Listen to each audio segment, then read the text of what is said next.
Okay, here we are, we're doing a CvBoot on a 2004-ish Camry. We're doing both sides. So I've taken the yoke out and I'm just left this joint in. I've already cleaned it out and re-greased it. Got a new boot. Put that bad boy on.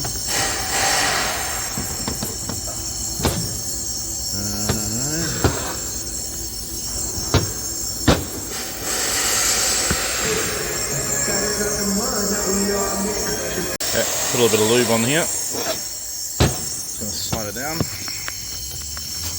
over all the liquids.